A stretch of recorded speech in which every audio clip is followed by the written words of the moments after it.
Voilà, suite de cette émission, nous sommes maintenant à Umtsuk. Ici, c'est la capitale de Djerba, c'est ça? Exactement. Ouais. Bonjour Habib. Bonjour mon ami. Alors ici, nous sommes dans la zone piétonnière. Il y a énormément de magasins, il y a des productions artisanales.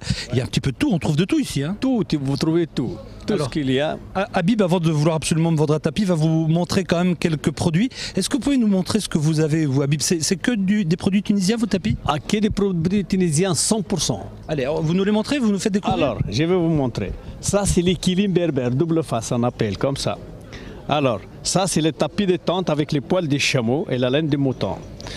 Et nous avons les voiles des Jeanne-Marie berbères, c'est ça. C'est ça, les voiles des Jeanne-Marie. Ça, c'est très connu, 100%. C'est la bonne qualité, tout se fait à la main. Et ancien, ça, on le trouve plus nouveau, ça. De nouveau, il y en a plus, ça. C'est seulement que d'ancien. Ouais. C'est cher alors? Ah, c'est un peu cher, oui, c'est un peu cher. C'est pas trop cher, mais ça vaut le coup. Merci beaucoup Habib. Nous on va poursuivre notre balade maintenant. Alors pour se rendre de Djerba, qui est une île sur le continent, il y a plusieurs moyens. Il y a où la route, la voie romaine, qui a été construite il y a forcément très longtemps.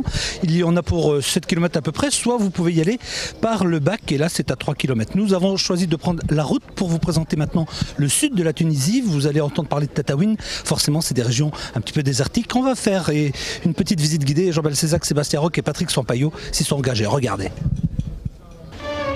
La chaussée romaine qui relie le sud-est de Djerba à la péninsule de Zarzis n'a certes rien de bien pittoresque. Pourtant, elle joue depuis 2 millénaires un rôle primordial en permettant d'acheminer sur l'île des biens et équipements indispensables à la vie des habitants. Ainsi, les 2 énormes tuyaux qui longent la route alimentent Djerba en eau potable, cette eau qui est si rare sous cette latitude. Une fois franchie la voie romaine, il suffit de s'engager sur la route de Tataouine pour se retrouver rapidement dans un décor de roman d'aventure. Impossible par exemple de manquer les Chottes, ces grands lacs salés et desséchés qui donnent l'impression d'avoir soudain changé d'univers. En progressant sur la piste, on découvre ensuite un autre décor caractéristique du sud tunisien, la steppe. Une étendue désolée où l'on aperçoit parfois au loin des troupeaux de dromadaires en liberté. Et plus on avance en direction du désert, plus il commence à s'imposer dans les paysages, avec comme ici quelques dunes éparses et battues par les vents, qui nous rappellent que le Sahara n'est qu'à une centaine de kilomètres.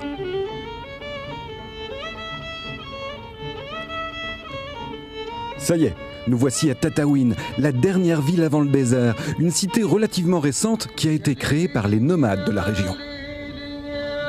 C'était des sources d'eau qui regroupaient donc les populations nomades et berbères, ce qui s'appelait Titaouine. Donc ça s'est transformé en un lieu de marché qui devait être ainsi un lieu de rencontre entre ces tribus-là. Le marché s'est agrandi et les populations qui vivaient tout autour se sont regroupées autour du centre de ce marché pour créer la ville actuelle. Et si vous passez par Tataouine, ne manquez surtout pas de faire un tour chez Mohamed, le spécialiste des cornes de gazelle. Une spécialité locale qui n'a rien à voir avec les cornes marocaines faites de pâtes enrobées de sucre glace. Pour la pâte de cornes de gazelle, c'est une méthode toute simple. C'est de la farine de blé, bien sûr, avec l'huile d'olive et de l'eau. L'intérieur, donc, son mélange, c'est avec des amandes, de pistaches, de noisettes et de graines de sésame. Les cornes sont ensuite frites dans un bain d'huile très chaude avant d'être trempées dans le miel.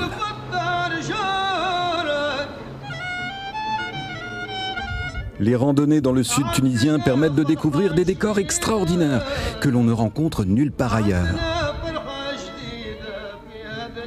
Et pensez absolument à vous intéresser aux nombreux ksours de la région.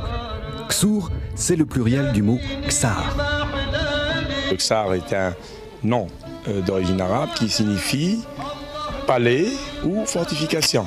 En réalité, les nomades installés dans ces régions depuis le XIe siècle, en se sédentarisant, ont construit des dépôts pour mettre leurs récoltes en sécurité et en même temps, ils pouvaient partir en transhumance, ainsi tranquillement, et en envoyant chaque fois quelqu'un qui pouvait porter une partie de leur récolte pour leurs besoins.